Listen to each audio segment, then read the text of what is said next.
All right, welcome back to episode 12 of the Midnight Oil. How's everyone doing? We are talking about Fear and Loathing in Las Vegas tonight. I had to forget, I almost forgot what I was doing, even though we're just talking about it. It's like the drugs are already taking hold, man. Bro, all I have to do is look at the background. I know, it's right there. Well, it's all gets covered up now. Sorry.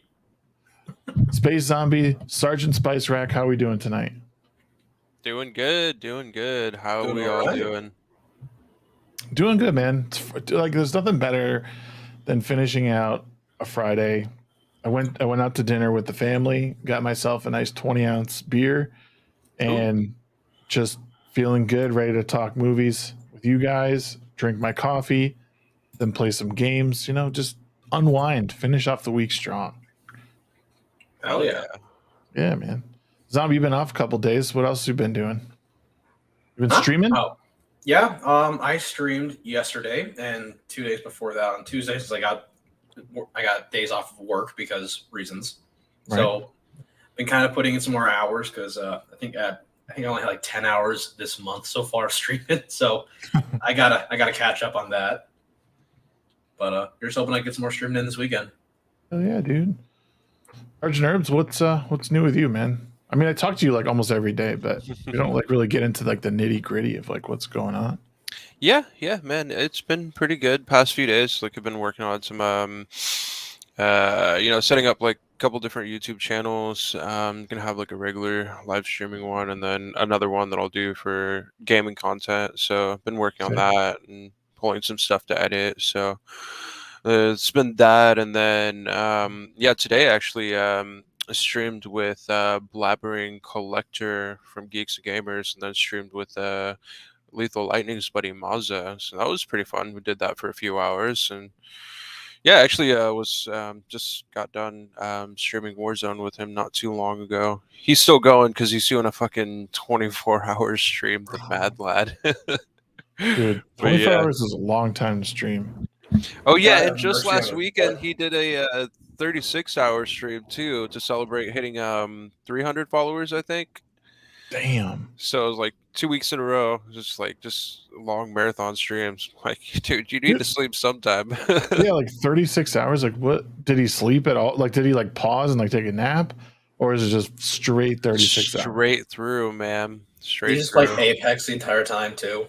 No, he played some other games. Okay. But yeah, that's what he's known for, is playing Apex. So he'd go back to it like every so often. But yeah, man, it's crazy.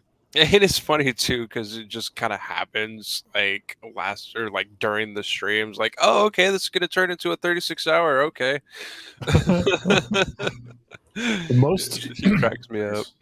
The most I've ever done is 12 hours, and that was like, I think I was like pushing it. And I get like, I know like Mazda's younger, so like the younger than me for sure. But like even like early on when I did my 12-hour stream, I was like at the end of it, I was so spent. I was like, I can't imagine staying awake longer than that. Like I've proposed doing a 24-hour stream, but like now I couldn't. Like 24 hours having kids, like there's just no way to do it. Like me down here playing games and listening to everyone going crazy upstairs, kids and whatnot. Yeah. If you get partnered with Twitch, 24-hour stream.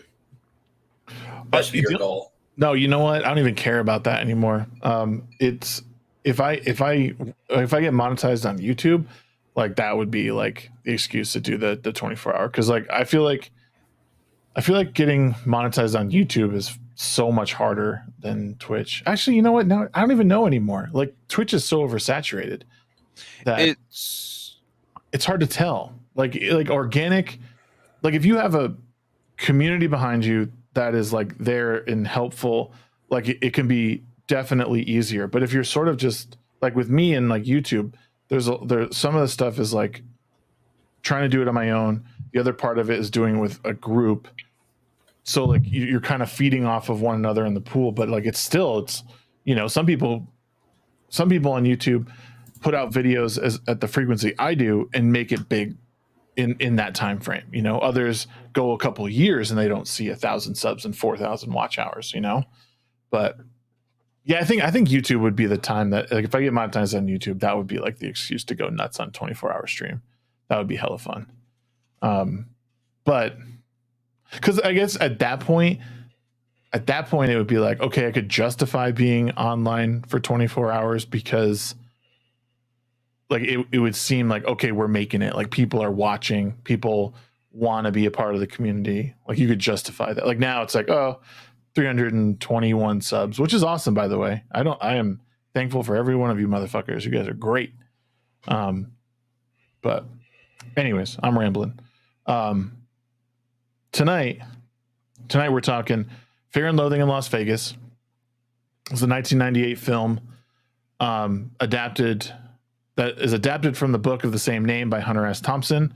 The movie was actually co-written, or I'm sorry, it was yes, there was co-written by Terry Gilliam and Tony Grisoni. Terry Gilliam I didn't know who he was at first, and then I got to refresh my memory again, but I was looking at what he is known for as far as a director goes, and some notable ones that I recognized were obviously Fear and Loathing in Las Vegas, The Brothers Grimm, 12 Monkeys. He was also the director of The Imaginarium of Dr. Parnassus, which was one of those weird movies that was made.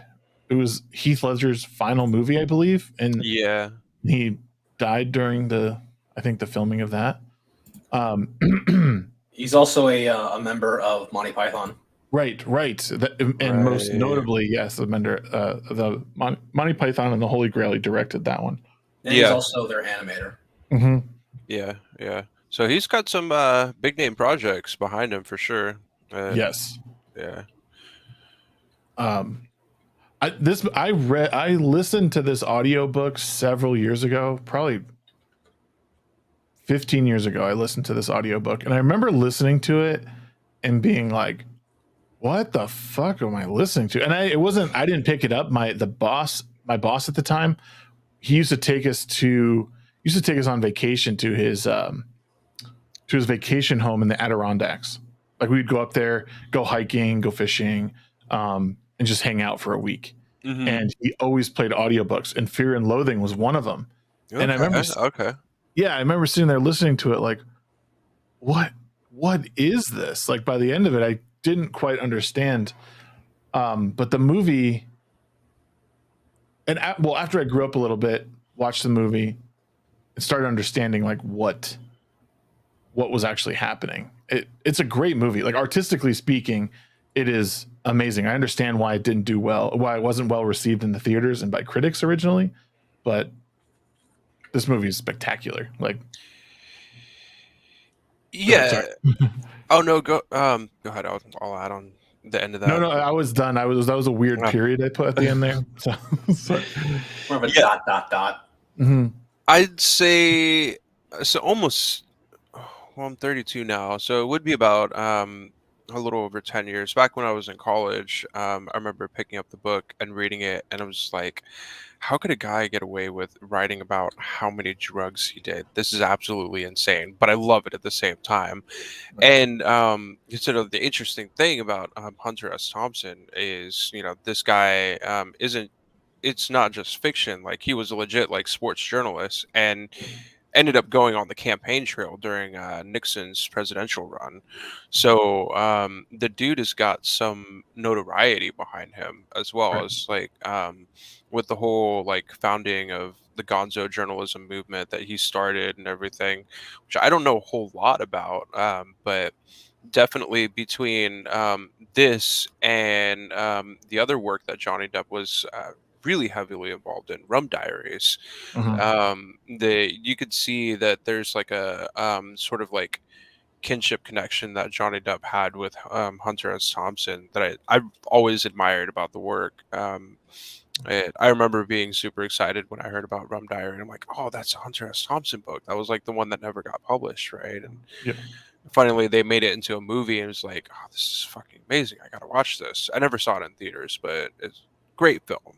Yeah. Of course, Her Who Shall Not Be Named, but it's whatever. It was an interesting thing too to bring up about this movie, is like it is kind of topical with that whole situation that we'd heard about the court trial between them two. But yeah, specifically with this movie, I remember hearing about it, and like at that time too, I was getting into experimenting with things, and just going like, man, there was actually like journalists that have done this kind of stuff.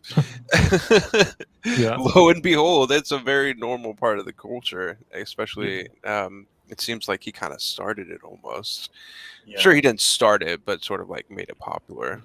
Well, yeah, he kind of like mainstreamed it in a time where, like, I think the like American culture was in such shift. Like it was going from like the 70s were a wild time because you're going from like civil rights time to like disco and then free love and then like like everything was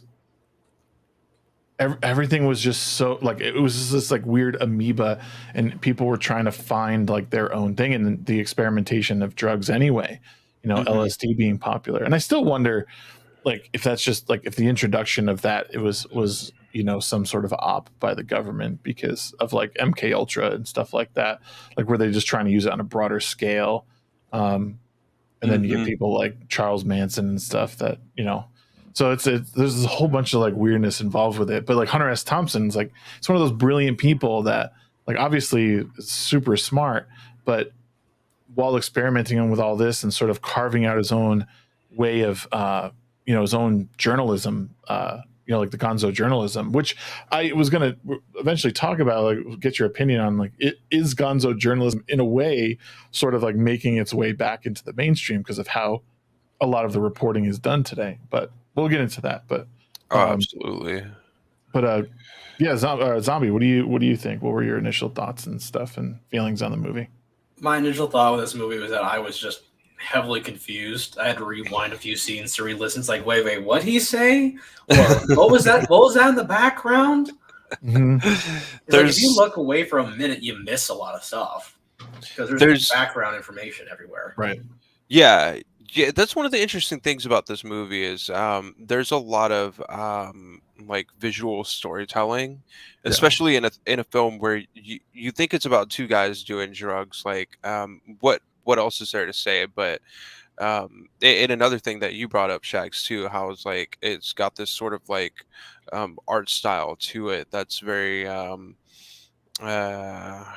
don't know if ethereal would be the right word, but it is kind of like in a sense high-minded. Like there's a lot of like introspection and like thinking that you have to do to like really get what's going on, and there's a lot of stuff that goes on in the film for sure.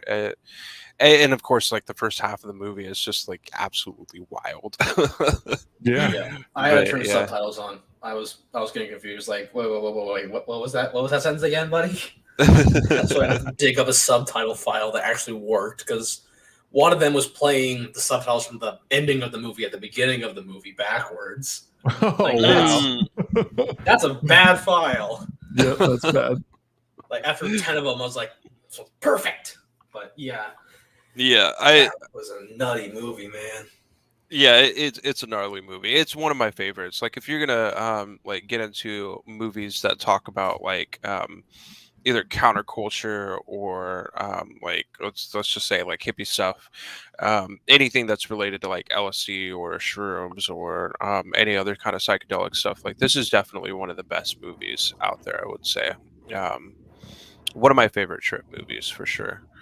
Like there's a lot of good stuff out there, but yeah. And there's so much, like, because it starts out with the guy is Hunter is just going on the beat to cover a like dirt bike rally, right, for his like sports gig or whatever. And of course him and his so-called attorney Benicio Del Toro, just phenomenal performance with this. As you're doing, I recommend you take the cocaine. Yeah. But yeah, they're basically like essentials were just like everything under the planet that could get you high. Yep. And 2 big cases of beer that they threw in the back of the convertible. Oh man, it's perfect. But yeah, I definitely want to go on a road trip with those two guys. I mean, I probably wouldn't come back alive, Fuck but no. it'd be fun. I would not. Are you kidding me? Like, oh man, all the stuff they were doing. Like, I mean, I'm not saying I'd do them all, but it'd be really fun to watch. you want to be Tobey Maguire? God, when I saw it pop out, I'm like, that is so not. Oh my god, it is. Yeah. Yeah, I was gonna ask, what did you guys think of that appearance of Tobey Maguire? Because it just the hair doesn't fit him, man. He looks so odd with that hair.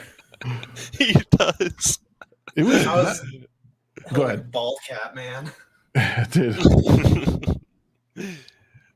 This movie was rife with like the cameos. Like it was so well done, and I just thought everyone played their part perfectly, however long or short they were. But yeah, Toby was definitely a welcomed like initial cameo. We're like, these two guys are high off their ass.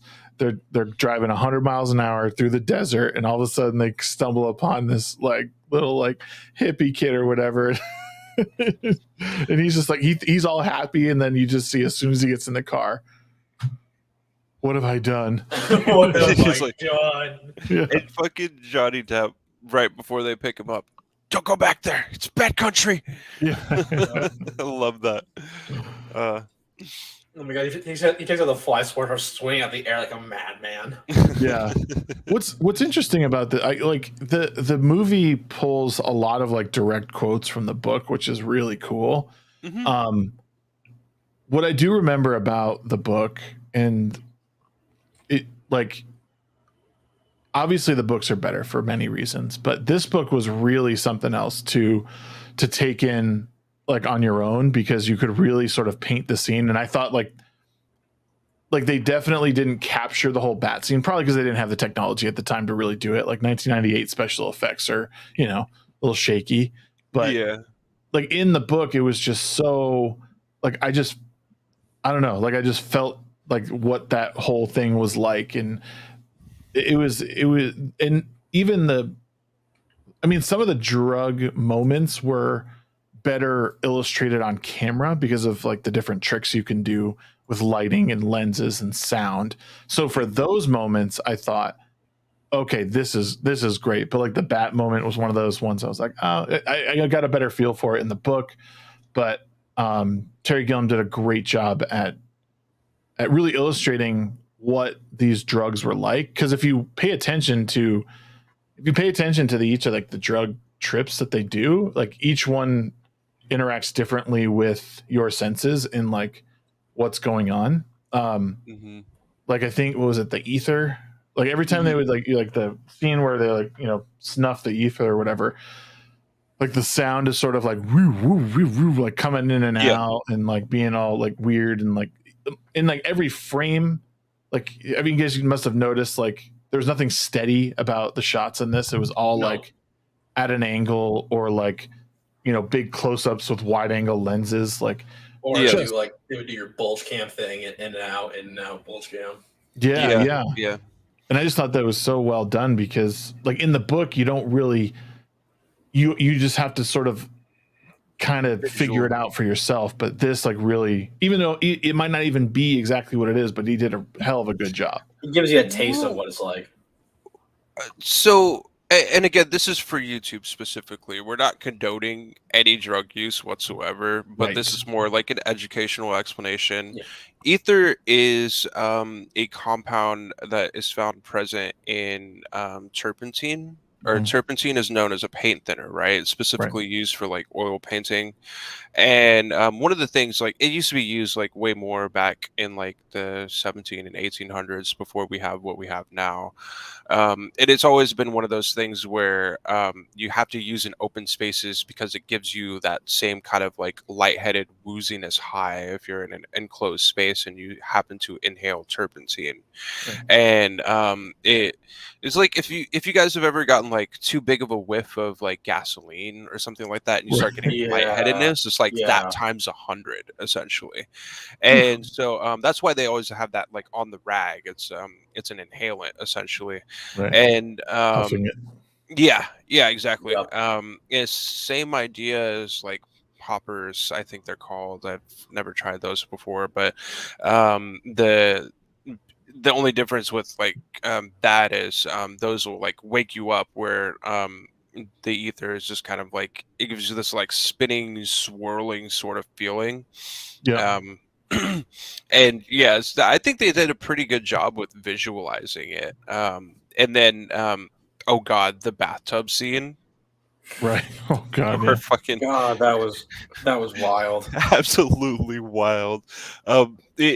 I think it was such an over the top representation of what it's like to be on LSD, but you also got to remember, like at that point in the movie, the guy was also on like high on like all the other drugs that he was doing too, so you're just having like a sort of psychotic break.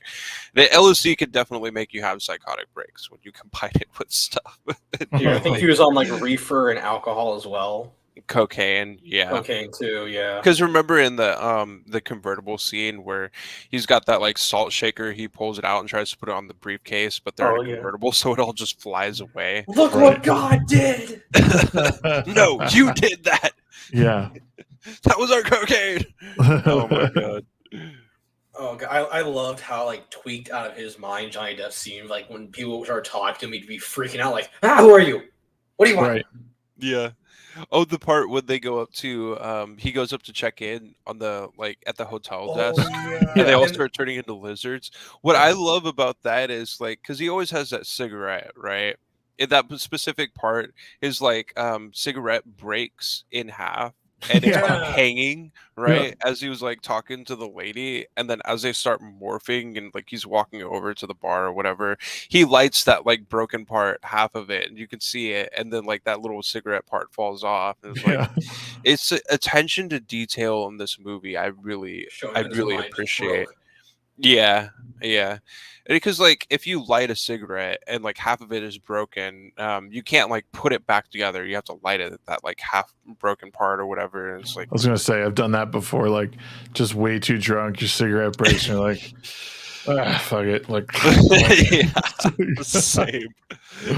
And there's been, oh man, there's been way too many times where I've like lit it at the wrong end, being really drunk. You light the filter. Yeah, I'm like, why does this taste like shit? Oh, I break the filter off. Yeah. Then you're smoking non-filters, like, man. Oh, I used to smoke non-filters a lot. Apparently, there's a brand of like rolling tobacco that Johnny Depp would buy and smoke when he was recording Pirates. Or filming Pirates, I should say. And so I like specifically would hunt that down at tobacco shops and smoke it.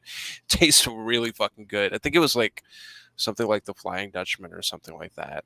Very accurate. Well, because he was on a pirate movie, yeah. Right, yeah. Yeah. It's a very fitting name for it. Yeah. I'd have to look that up. I don't know if that's exactly what it's called, but it had like Dutchman something in it. Could be totally wrong. It was a year since I've smoked that, but yeah. Anyways, tangent there. Piggybacking off what he said earlier, the only drug consumption we're encouraging is caffeine. Right. Yeah. With coffee. Just caffeine. That's all we condone here. Yeah. And if it's legal in your state, smoke weed all you want. Okay. Yeah, smoke them if you got them. If it's legal. If it's not legal, don't tell anyone. I was gonna ask like what your favorite scene was in the movie, and my we just talked about it. I think the lizard scene was mine. I just thought it was so appropriate how it all happened and unfolded, and just his overall like reactions through it. Like you were saying, Zombie, like his like sort of how he's just like tweaking, like, you know, so like someone's trying to get his attention. He's like, oh, what? Or, you know, someone taps him on his shoulder or whatever, and he's just all paranoid. But like pulls a gun on a guy once. Yeah, and like but that scene in particular was, I don't know, it just seemed so right. And how, like, again, people are turning into lizards, then they're like the room's like filling up with blood, and like people are like eating each other, and it was just like, wow, this is like insane. And from what I understand, Hunter S. Thompson, this was essentially goes along with the gonzo journalism thing. Like this is an account of an assignment he had from Rolling Stone.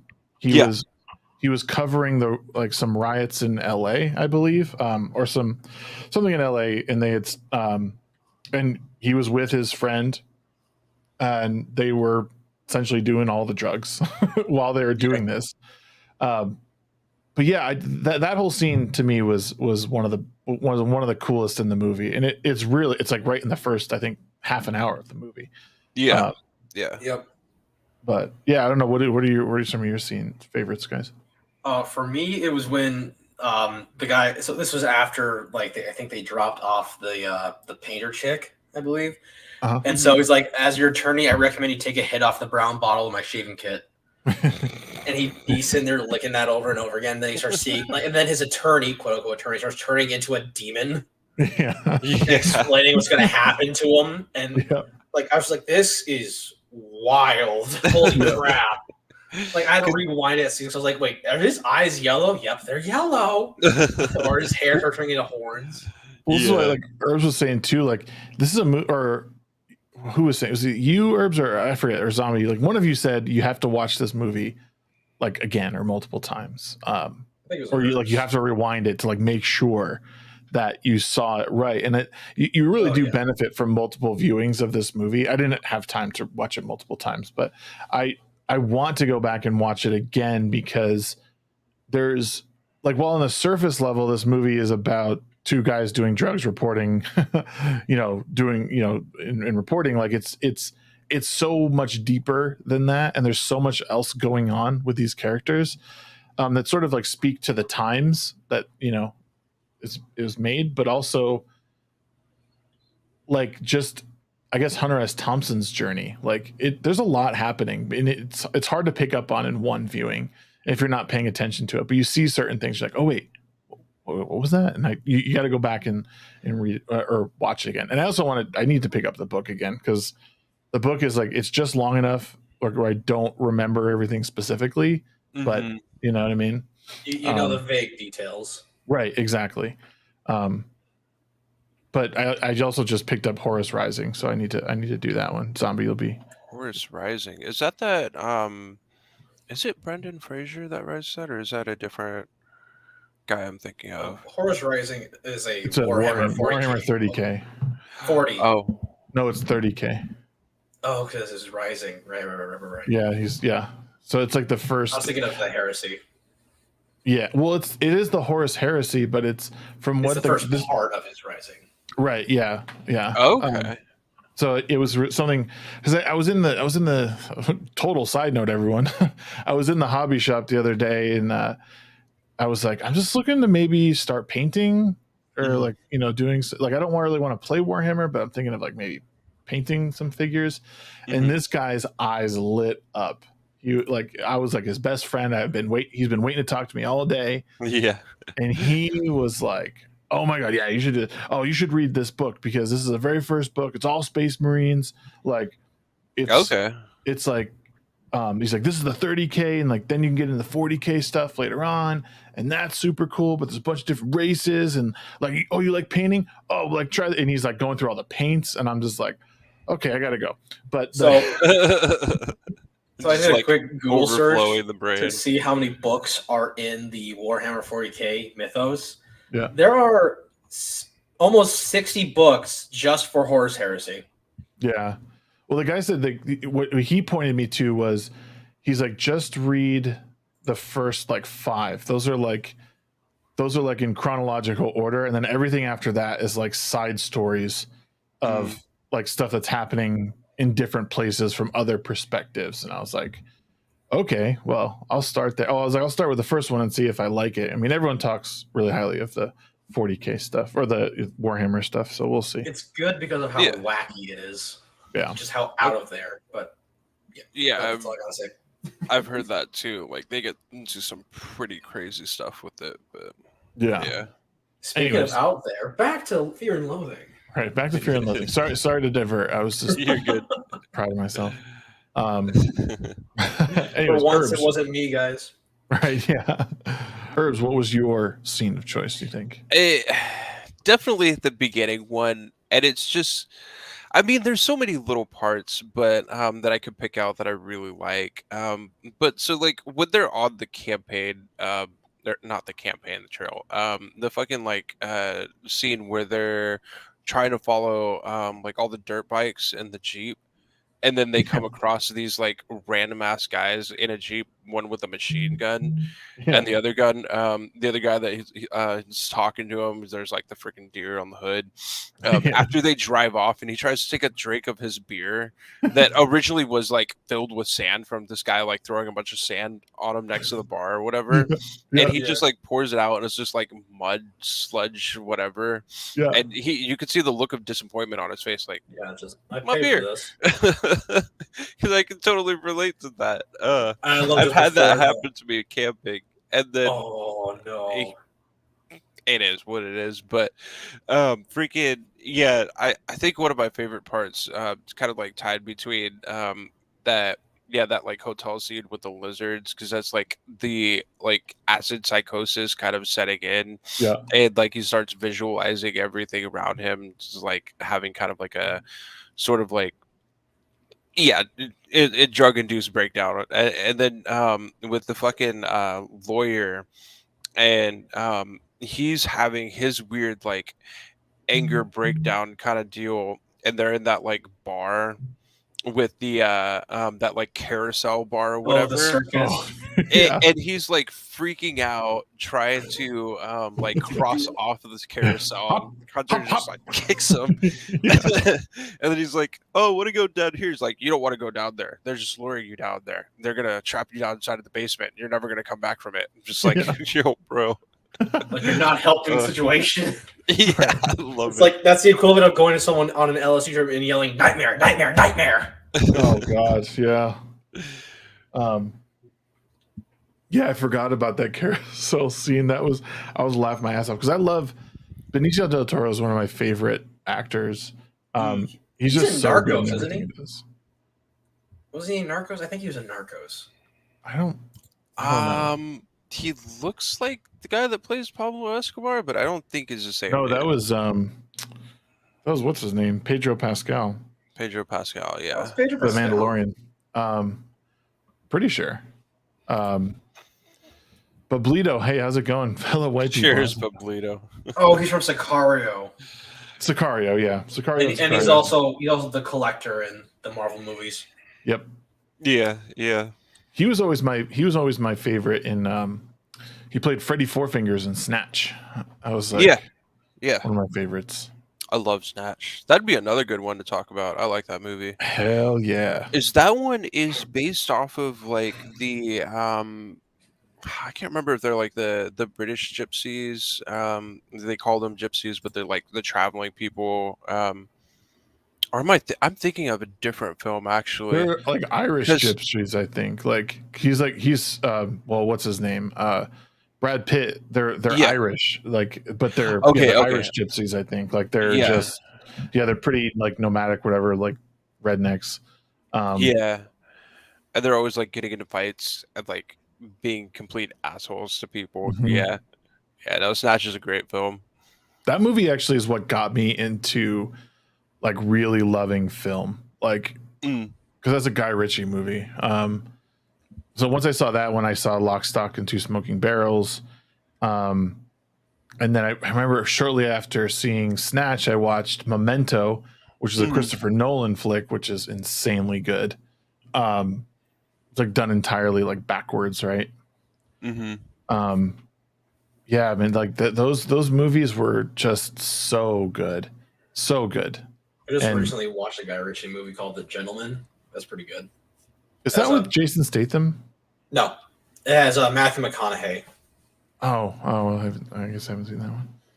Who Snatch did what, Rock?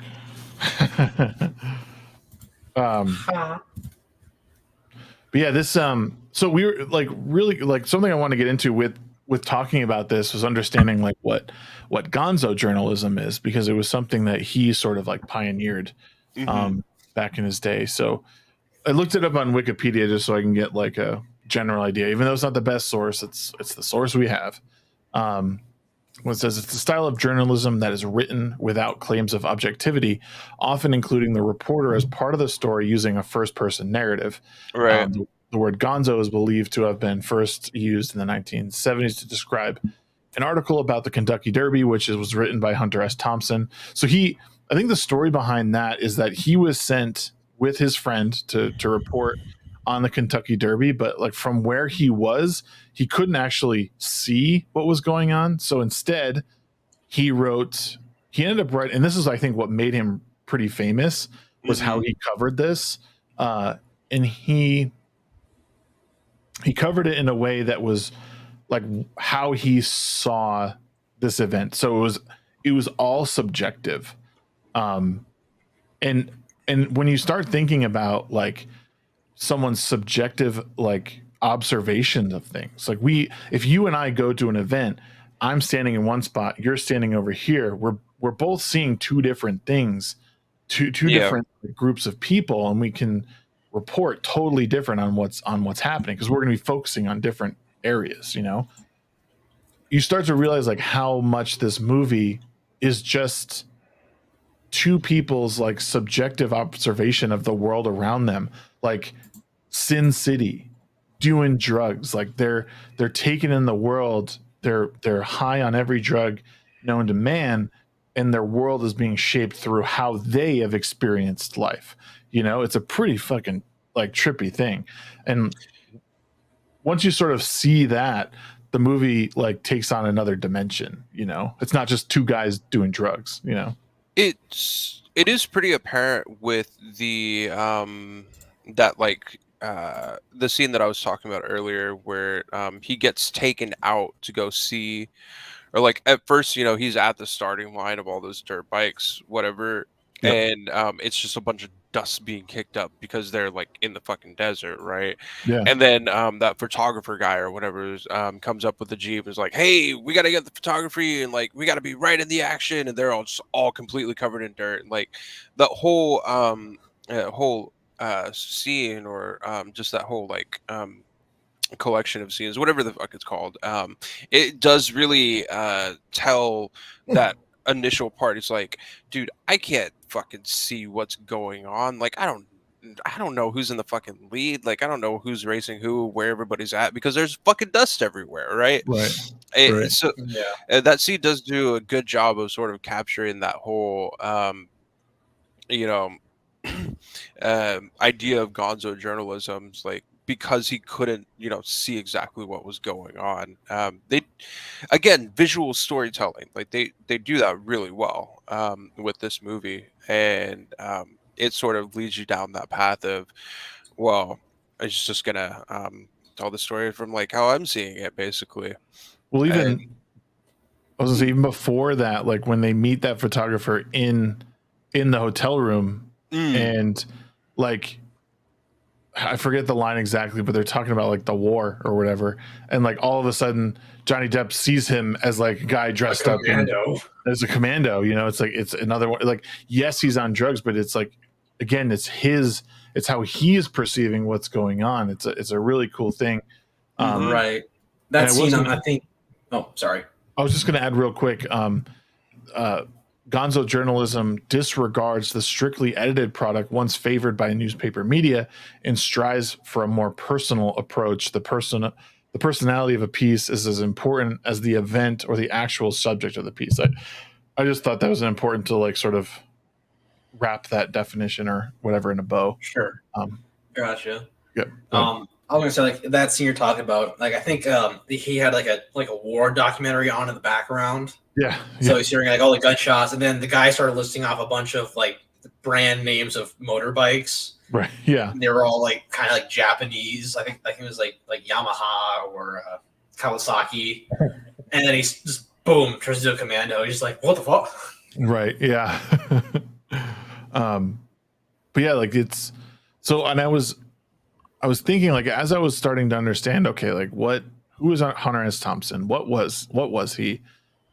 What is this gonzo journalism? And then I, like, as I'm listening and like understanding it, I'm thinking, is this what we're seeing today? Like, are we seeing modern journalism like turn into like just think of how many opinion pieces are out there nowadays, and they take stories of police brutality, COVID stuff, whatever it might be, and then they editorialize everything to be their personal experience, and they sort of push it as like this is what's going on everywhere. And it seemed like sort of in the same vein, maybe not exactly that way, but I'd say sorry. No, go ahead. I was gonna say I think they'd wish that they were gonzo journalists. It sounds more, from what I've seen, it looks more like glorified blog posts with a better editor. Could be. That can be said of some writing for sure. I mean, I look at like almost all of the like mainstream journalism that we see nowadays is propaganda. It's hard to like trust in anything really. I mean, if you have like any sort of like discerning eye, and then you start looking at all the things that have been going on the past few years, and like so many things that have been proven to be like right when we were told they weren't. It Now, if we get to like if we're just gonna look at like something pretty basic, and not really like a hot button topic, I'll put it that way. There definitely is a sense of uh, either personalization or just subjectivity in general. It's like you can't really hold a candle to Hunter S. Thompson and the kind of like personality that he put into his writing. Oh, for sure. It's absolutely there, and I think it's just because that's how he knew how to write. And yeah, you do make a good point. Like, there's probably a lot of journalists out there who wish they could write like that and try to write like that, but there just isn't anybody else like Hunter S. Thompson. I At least I feel like there's nobody else that can. Oh no, and I'm not even saying that they're necessarily trying to emulate him, but it was almost like by accident people are like, so like the journalism that he would practice and how like people used to do this is they would take real stories and sort of wrap it in fiction, where like I feel like inadvertently a lot of that is happening now, where it's sort of this I need to make some activism or activist point, and I'm going to take this certain situation and again editorialize in a way where it's not necessarily false, but it paints a picture much different from what reality is.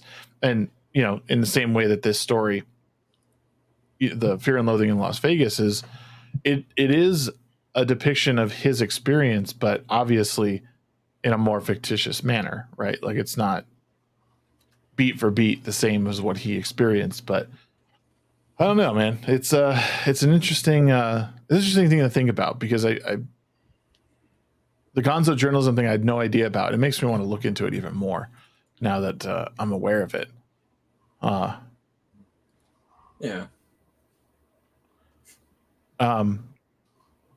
Yeah, what else? And by the way, we are live on Twitch and YouTube. Hello, everyone who's over on Twitch. Hello, all those who are here at YouTube. Appreciate you guys hanging out and listening to us talk about this crazy ass movie. It was literally a trip, man. Oh, it was, and it's just this movie. I wish there was more movies like this that just had a little bit more depth, because on the surface level it's two guys tripping balls for 2 hours basically, Yeah. But like once you sort of delve into what's actually happening, you see this really interesting story and sort of topical story and how these guys are seeing the world around them, or rather interpreting it. So yeah, and it's just nuts seeing like all the wacky shit they get into, because every hotel room they get to, they wreck. They absolutely destroy that hotel room. Yeah. That's a common theme. Yeah. like even in the very last one, he wakes up and has no idea what happened. Like, how did it get this bad? He just happens to have a tape recorder strapped to his chest. It's like, oh, let's play through this. Oh, that's how that happens. Wakes up with like a dino tail and boots and everything. It's like, what happened, man? Oh man, yeah. It leaves that part especially leaves you wondering too. It's like, where did the dino tail come from? Because it don't really explain that. That's the whole point of it, you know. It's like, what the fuck is that? Yeah, he won't know, and neither will you. Yeah, yeah. Then there was one thing I was a little creeped out by is when it was the painter gal when she showed up. Yeah. And like Gonzo was being very friendly with her, and then Johnny's like, "Hey, but you don't do that because you're gonna go to jail for rape and consensual sodomy. So please don't do this." Like, okay, what the fuck? And then they have like the trip scene where like they're in a giant cartoony jail cell.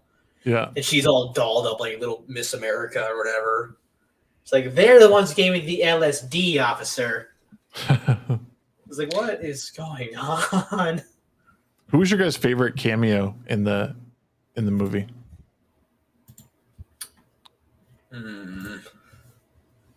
It's hard to say anyone else besides Tobey Maguire, and that's probably just because, you know, I watched the like Tobey Maguire Spider-Man, the first two ones quite a bit as a kid, and fucking what was it? He was in. Was it That 70s Show he was in, or was it Toby? I don't think so. No? Unless he had a cameo in that. I think it was towards. I don't remember. I think I remember seeing him on something else, but you know, I watched those Spider-Man films a lot as a kid. But yeah, no, there was a lot of other ones. I just remember the first time I watched it, I didn't really like know who anyone was at the time. Yeah, for me, it was Gary Busey. Yeah, Gary that was Busey. A good one. That was a good one. Yeah, he was the cop. Yeah. Can I get a kiss? I'm lonely here. Yeah, dude. I was watching. I was like, he has to be high. Christopher Maloney was mine. He was the clerk at the Flamingo Hotel. Yeah. And it's great because every time we go to Vegas, my wife and I, we stay at the Flamingo. We actually have tattoos of the flamingo on our neck, both of us too. Awesome. So like it's just one of those things, and I love him. He's like, he plays a serious role in Law and Order, but he's in a lot of like weird like comedies too, and he's such a dynamic actor. I love him. I loved it when they did like, he's saying such polite things, but I know what he's really saying, and it goes to him just cussing out the customer. Like, I've been in that position before. I know your pain. Yeah. Hey, one of the interesting things I find about this film, and it is because of the time that it was made during, but there's a lot of like little relatable situations, even in like some of the more wilder things. There's like things where you can kind of see like, oh, I've had that happen to me before, but there's quite a bit of it that's politically incorrect for sure. It's like some of the gamer words they use. Some of them, but yeah, no, it's weird, but I feel like a lot of current films don't have as much of that, like you know, I can relate to that kind of like moments that happen throughout the film. I mean, I don't know if that can be said of like every movie, but no, I mean, I think well, I think it's the difference between how movies are made now and how they were made then. Like right now, like their movies now are very preachy. Like they're just like for example, in The Boys, like when Starlight is being made co-captain, you know, it's just this well, this is really good for girls everywhere. It's going to empower so many young girls. It's like, okay, you don't need to tell us that. Like we know that being in a position, like a higher position like that, is great for anyone. It's not just great for you or any specific demographic.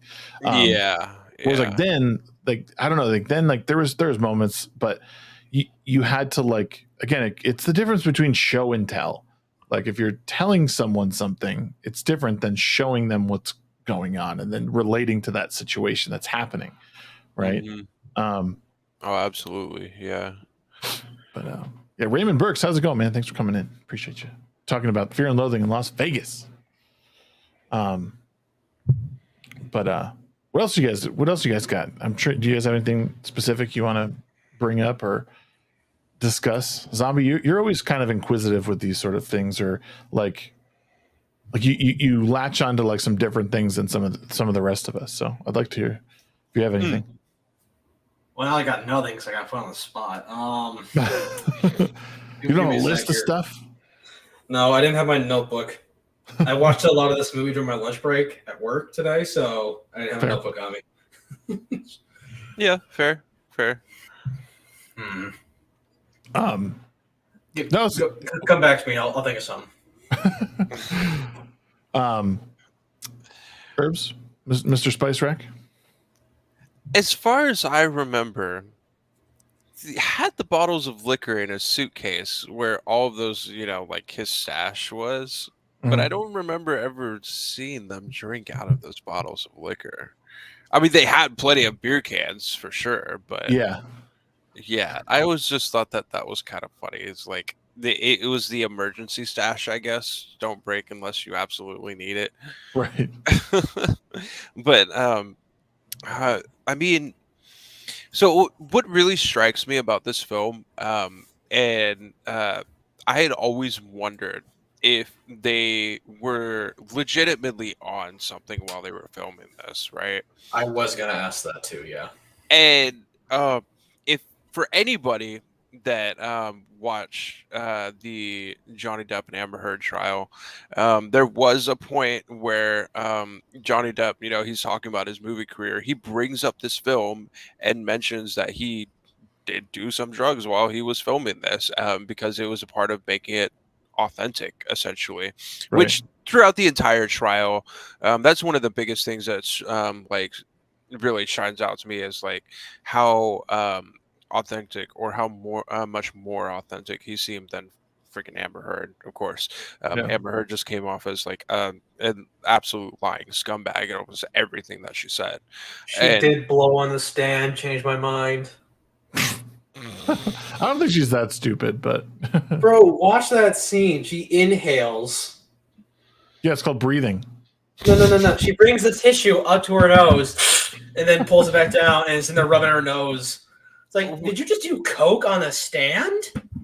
Maybe. Do you really think that she like just straight pulled up the tissue and then somehow like put cocaine on it without anybody seeing? Maybe it was ether. I mean, I don't know, man. Yeah, she doused her fucking handkerchief in turpentine. No one smelled that.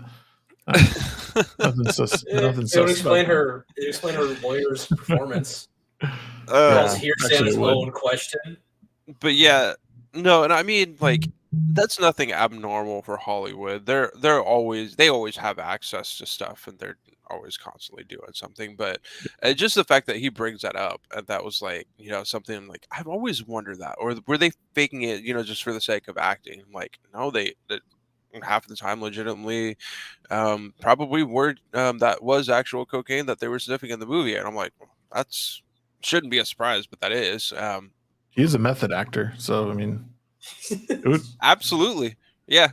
And he did also mention that he was drunk for most of the Pirates of the Caribbean films that he filmed. Oh, dude, I mean, yeah, it shows. Yeah, it shows. It fits that character, man. Yeah. No, it's one of those things I've always liked about Johnny Depp, is like he's just really good at acting, obviously. And it's not just the drugs or the alcohol, but yeah, he puts a lot into it. For sure. One thing I did want to say, like, you're talking about how this movie does a better depiction of what it is beyond drugs. I would say, like, the book relies on your own experiences. Yeah. Like, if you've never done drugs, you're not going to know what's going on in the book as well. Whereas the movie gives you a better dip in the pool of what's going on there. Yeah. Yeah. I mean, it's not 100% accurate, but it gets you a better idea of what it would be like to try this out. Yeah. I mean, being in a book too, like being inside someone's head is like, it's much easier. Like the the voiceovers and stuff that they do in here is essentially what they're pulling from the book, and it's good, but it's not. I don't know. Like, yeah, and I think it does. It definitely has an element of like, if you know, and this might be easier for you to understand. The movie really gives that to you in a way it doesn't take away from what's going on in the movie. I think it's very necessary. There's even audio moments in this movie where, like, not only is the audio coming in and out, but sometimes the words don't quite match up with how they're talking. Which was another really like cool one, because I know I've never done any like real hard drugs, but there's been times that just like super high or whatever, and like watching someone like talk is like, is one of the, like I said, I've never done really anything more than smoke weed, but there's been times I've been so fucking high. I was just like, wait, what? Really trying to concentrate on what's happening. Like, and I even remember once, like, I was about to go snowboarding with a friend, and snowboarding. She brought over some sitting there smoking, and I don't really do that much. And I, of course, I have a friend there, so like, yeah, let's just go. And before I know it, it's just like night and day. And like, I remember I didn't even feel high at this point, but I remember like scratching my face because it itched. And then that feeling just stayed there. Like, I could feel like like my finger across my face for a solid like 15 minutes. And I was just like, whoa.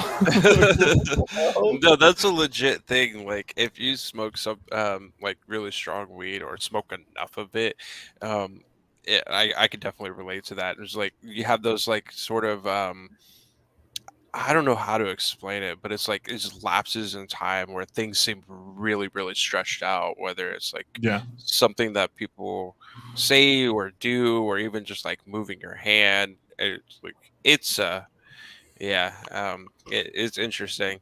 The movie, that's one of those things that I do like about the movie, is like it gives you a little bit more of an idea of what it's like, even though it's like not 100% exactly true. Of course, yeah, but yeah, man. Sergeant Spice Rack would smoke weed. Well, duh. I mean, it's part of my name. You could be a chef though, like Sergeant. You could work at a really nice restaurant. That's one of my buddies I went to high school with. He actually works at like one of those Michelin restaurants or whatever, and in Seattle, I think. But I talked to him about it quite a bit, and it's like, it's the West Coast. That's where you get the good smokes. But yeah, no 42069. No, I'm not that. I am not that basic. 420 no scope 6969. Then you have to have a big X and a small X in your username in the front and the back. Yeah, that's what you see like people on Warzone use their name as, and I'm just like, no thanks. Nothing wrong with doing that, but right. Oh man. Yeah, there was. I like this movie. I guess from front to back it's just a work of art, because again, like, while people might look at it and be like, okay, it's two guys tripping balls for 2 hours, but like, as a film, the film is done in such a way that is like, it never falters, right? Like like whatever drug they're doing, it's a different sort of like take on the scenery. Every scene is sort of like off kilter, or like swaying, it's like doing the wave thing. And like when they're in a car, it's that like old school, like there's a screen, you could see there's like a screen right behind them, so it makes like that experience. Like, I mean, everyone's been driving in a car while they're high, and it feels just like that. You're just like, woo, okay, here we go, just going down the road. Yeah. Where everything around you just kind of seems like a rushing sort of like green screen of scenery, kind of. Yeah, but man. But like that's how the movie goes, like all the way through, and it's what I like, because they could have done like they could have interspliced just some like normal scenes, and I think it would have taken away from like what like who Hunter S. Thompson is, what his experiences were, and what the experience of these characters were. It would have felt, I think, a little bit more like it would have felt less authentic. But this was certainly like one of the better like drug movies I've seen. It's really the ending of the film where they're talking to that chick in the like restaurant or whatever, and that's kind of like the come down from the trip. Everything Right. sort of settles down, and it really does wrap it up nicely, I feel like. Mhm. But yeah, no, throughout the whole movie is just a sort of mad rush of like different drug highs. And then they're all like kind of intermingled with each other. It's a yeah, it's a very niche work of art, I would say. Um, Right. yeah. It's one of those movies that's like some of the other cult classics. They're never appreciated in the time. But the funny thing is that his book was like everyone loved Fear and Loathing in Las Vegas. It was a critically acclaimed like book, but Mhm. for whatever reason, it just didn't translate to the screen in the same way. And I Yeah. wonder why that was. I don't like. Was it just because? Maybe it's because the journey on the page, like you have time to sort of mix in your own experiences and how you perceive it, whereas something like the movie, you're spoon fed like all of this stuff like constantly, like, and you're like, oh, this is a little weird, you know. Because I mean, when the movie came out, like you couldn't pause the movie in theaters, Right. like or rewind it in theaters to rewatch a scene to get a better idea what's going on. It was either you got it then or pay for another ticket. Right. Yeah. Yeah. Whereas Yeah. with the book, you could put it down, take a break to catch up, and then you could go back to reading. Right. Yeah. I think that's also that, yeah. I mean, by far, it's not one of Johnny Depp's critically acclaimed works for sure, but I do think it's one of his best works, and it's probably something that he looks back on fondly. I'm sure he had like a fucking blast making that movie. All the free Outside drugs of he got. even just the like taking the drugs, he probably had a great time with Benicio Del Toro. I mean, the guy's like probably a interesting character to hang out with, talk to, and all Yeah. that stuff, and yeah, it's one of those it is one of those things for sure. It's very much a niche work of art. Like, I know I said that again, but do you have that sort of like, if you've never experienced it before, it's going to be really hard to absorb everything that's going on in the movie, and just the first watch through, like you said, like when it came out in theaters, you can't just pause it and rewind, or like, try to double back and see what's going on. But Yeah. yeah, Yeah. people probably walked out of the movie theater after the first time seeing that. That was really fucking weird. I don't know if I want to watch that again, kind of deal. Well, yeah. And Zombie said it, and then King Fush in chat there's a movie costs money, and it's true. Like I still tend to think like people consume media now, like how people consume media now is how we've always done it, but it's not the case. You had to go see a movie in theaters. You had a limited time frame to do that, and then you had to wait. You had to wait for VHS when this was in theaters, and that took a while. Like movies took a long time to get to the home video part of things. So yeah, unless that movie was easily digested, or like I said, a sort of a work of art that could be consumed by the masses, like it was probably hard to draw people back in. And this film definitely probably falls in that category of like, well, I don't know if I'm ready to drop another $5 on that, Right. So, yeah. For sure. Absolutely. That's one of those unfortunate things. There's a lot of great films out there that are like that are either more introspective, or there's a lot going on. You need to kind of like rewatch it a couple of times, or like rewind things here and there, just to really understand what's going on. And those movies often aren't like hugely acclaimed films or make billions of dollars, Right. But yeah, it's unfortunate, because this is a good movie that a lot of people should see. I like it a lot. Yeah. You don't even have to be somebody that like likes doing drugs to enjoy it. It's just it's funny. It It's is. weird, but it's It is. funny. It's fun. It is. Experience to say the least. Go ahead, Zombie. I was gonna say it's an experience to say the least. An I definitely plan on experience, to watching. say the least. Yeah, I definitely plan on watching this movie again sometime soon, just so I can be like, I probably missed like 20 things I could have talked about. Oh yeah, it's one of those movies. It's difficult to get on your first pass, and if you're not 100% paying attention, things will get by you. Something I was going to recommend for like in the same vein, and I'm like tempted to like let's talk about this next week. Is Requiem for a Dream. It's the darker side of like drug use. I think where it's Is that? Let me with look up. Jared Leto and Marlon Wayans and Jennifer Connelly. Marlon Wayans. That movie, from what I understand, gets very dark. It is. If you guys haven't seen it, I would take some time this week and watch it at least twice. Because it's another movie. There's a lot happening. Ellen, what's her name? Ellen Burstyn, is that her name? She's in it.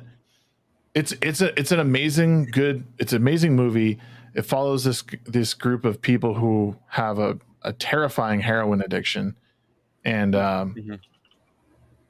watch the V-Pro documentary Hunter Goes to Hollywood. Will do, King Fush. But yeah, Requiem for a Dream. If you like this sort of movie, sort of a comedy, the darker side of it is definitely Requiem for a Dream. It's killer. Hey, you like a drug comedy? How about a drug depression? No, man, it's just something like it's so. I think it's Marlon Wayans that's in that movie, not Marlon. Marlon. Not the fish, not the Wayans fish.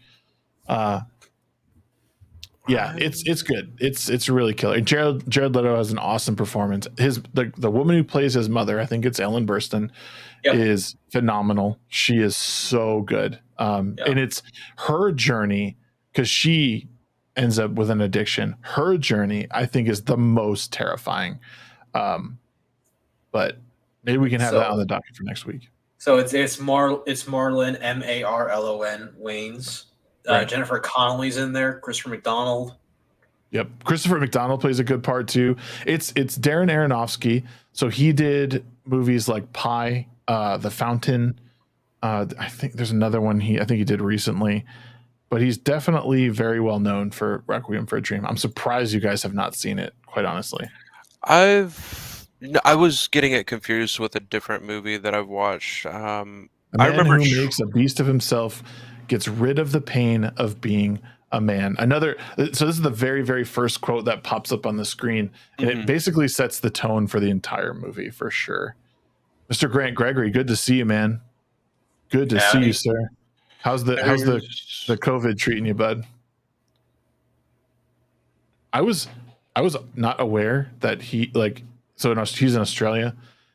He can't leave his house. I was like, "Oh, go for a walk and get some sun." He's like, "I'll get arrested if I go outside." Yeah, it's like, holy shit, dude! Is that going on still? There's only certain parts of Australia where that's happening. Because where Lethal Lightning is in Australia, he doesn't have that, but it sounds like where Grant Gregory is at, he has that going on. Because so the thing about Australia is Mother. That was the other one. Yeah, Mother. Sorry. Mother's good. Yeah. Yep. They have different states, kind of. They're called territories, I think is what it is, but very much independent governments, sort of, where you can have one territory can have a totally different government policy than the other. I don't know everything about it, but I have a friend that lives in New South Wales was explaining a bit too. Well, it's kind of about it. It's like Canada, basically, like different provinces. So there's kind of They're almost they're not countries, but they're they're just very, very large states, essentially. Yeah. In New South Wales, yeah. What was I gonna say? I was gonna go back to Mr. Insanity's quote. So this quote is from Hunter S. Thompson. He says it, but it's funny because it relates to the quote that I like so much, or like the sound bites I've heard from Jordan Peterson about like, you know, you need to be a beast, you need to be a monster, like you don't need to be monster boy. Yeah, and it's true. Like, I mean, that's essentially what he's saying is like you need to make yourself like invincible to people. Like you're a beast, you're an animal. Like get rid of that pain of being just this mere mortal. But yeah, it's a hell of a quote. Anyways. I'm trying to figure out what the film is that I'm thinking of that I got mixed up with, but it's another like it's like sort of Train not spotting. no. Trainspotting is hella Everybody cool. thinks of Train Spotting, but it's a different film. Did they make a sequel for it? There is a Train Spotting too. Yep.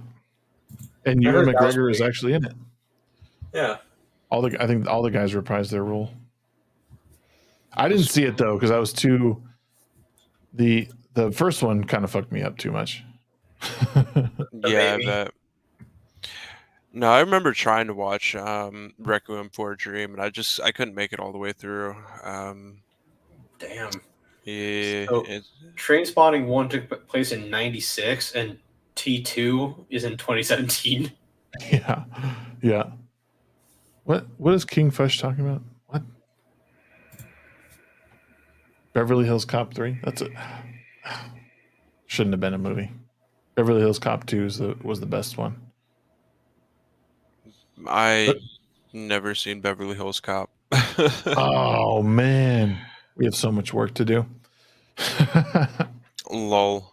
We're gonna load. We're just gonna overload Herbs' brain with a bunch of random buddy cop movies.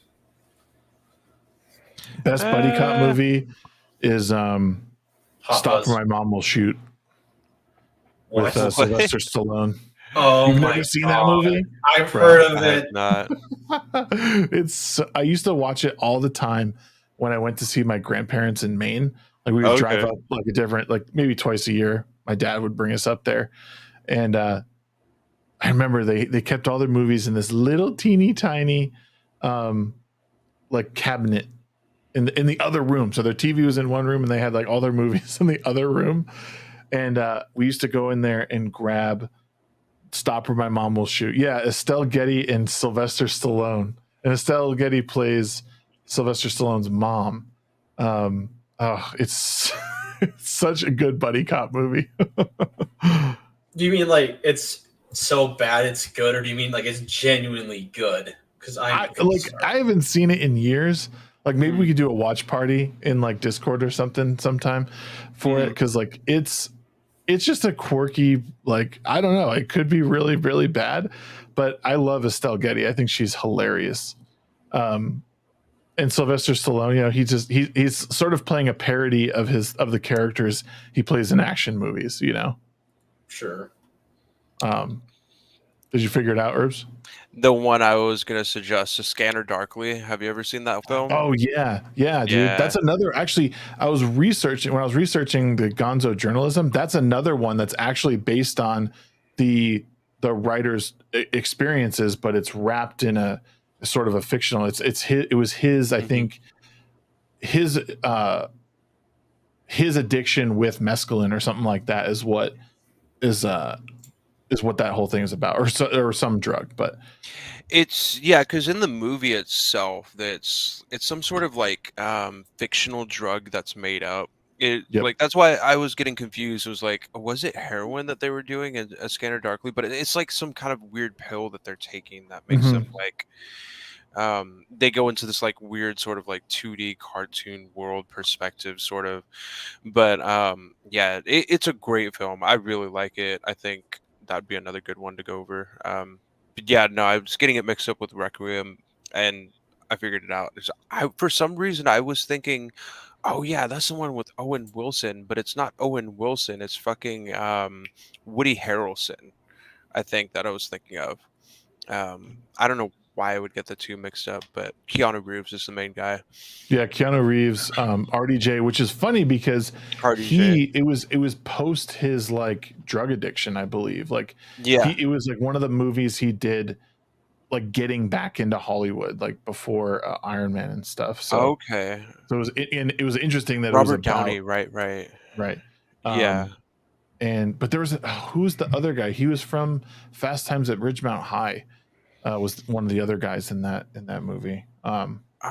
Such a good movie though. Yeah, it was the drug was synthesized from a purple flower, and it was being dispersed by like the government, essentially. Like, right. Yeah.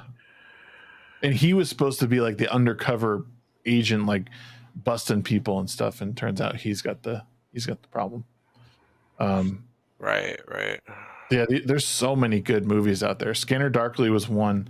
I remember I bought that on HD DVD. Do you guys remember HD DVDs? It was there was the war that was going on. The precursor to Blu-ray. Yep. Mm-hmm. Yep. I bought that movie on HD DVD. I might even still have it somewhere. But it looked, I remember watching it because it looked so good. It was because it was, it was cartoon, so the colors were so vivid. Mm-hmm. I really liked that movie a lot. Because like the art style itself it just seemed perfect for that particular. It's a collector's item now, King Fush. Yeah, right. I remember the record size laser discs. Yeah, there was laser disc. Yep. My school had laser discs. Yeah, laser discs. Sorry. My school used those. Your school used laser discs? Oh, I love those things. Laser? I mean, what? Oh my god. Oh my lord. What the hell? Hair's like falling out, I swear to God. Thankfully, this stream is sponsored by Keeps. It's not. Shh. If only. You guys got anything else regarding this movie? Because I mean, this is kind of like the length I like to keep this particular show. Hour 15. Good to just like kind of go over the finer points of the movie. Not really. No. I was kind of like pulling up a list of movies that I wanted to recommend for a future episodes, but that's something that's usually saved like the Discord. Yeah. I mean, yeah. I'd say if there's anyone that hasn't seen the film, TheRockReyna, go watch it. It's a great film. Yeah, this is a great movie. It's definitely worth the interest. It's not a movie to get high and veg out to, because like you want to pay attention during the film, but yeah, I have a couple of beers or something. Like it's great. It's great. Like I said, like if you zone out for a minute or two, you're gonna miss a lot of things. I have no idea what's going on anymore. Right? Yeah. You gotta like sit down, bowl of popcorn, a beer, and like really, really sit and like pay attention. Because if you look away or walk and like fill up your coffee again or something, you're gonna miss so much. It can go from dinos eating each other to a hotel room. You're like, what was the transition? Right. You'll never know. Rock, don't do it high. 5 tokes, that's it. Watch it twice sober and then watch it high. Yeah, it's a great film to watch it high, but it's just like it's one of those things where the first time you watch it, you want to be mostly coherent watching it because there's just so much going on. Yeah, but yeah, no, it's a great film. One of my favorites. By Johnny Depp. Like, I mean, yeah, if anyone's gonna ask me like, what's one of your like favorite actors, it'll be Johnny Depp. We're like, oh, your favorite movie, and I'm like, not Chocolat. It's got to be Fear and Loathing. Man, I don't even know what my favorite Johnny Depp movie is. Like, he's got so many good ones. So many good ones. That Sleepy Hollow movie, that was pretty fun. That was cool. Where he plays Ichabod Crane. Yeah. I wouldn't say like it's his best work, but it's definitely a fun movie. Yeah. There's so many that I haven't seen of his. He's done a lot. I know everyone likes Black Mass. I've never seen Black Mass. I haven't seen that one either, actually. If there's ever a Tim Burton movie, he'll be in it. Right. That's just how it works. Sweeney Todd was pretty great. Like if I'm gonna pick like one of his like kind of more Burton different roles, I really like Sweeney Todd, the Demon Barber of Fleet Street. There was a good one, yeah. Once Upon a Time in Mexico. That's my favorite one he's in. I know that sounds weird. Oh god, That good is one of my one. favorite roles that he's ever done. guitar That's a good guns. one. Yeah. Yeah. Dude, I forgot about that one. That Yep. one's so good. Did you know that movie is part of a trilogy? Yes. I did Yeah. not know that. What? Yeah, so there's 3 movies: El Mariachi, Mhm. Desperado, and Once Upon a Time in Mexico. Oh, okay. Those are it's a loose trilogy. Like they were all made. It's They're like loosely tied, but you can watch them in any order you want. Right. And still have fun. They're all sort of like remakes of the previous one. Like the first one is like a guy, and his girlfriend, blah blah blah, gets mixed up with a bad guy, and then Desperado is just that, and then Once Upon a Time in Mexico is sort of a rehash of Desperado, but yeah, Johnny Depp's role in that was just so good. He's like, this meal is the best meal I ever had, so I'm going to go in the back and shoot the cook so I can bring balance to the world. Like, yes.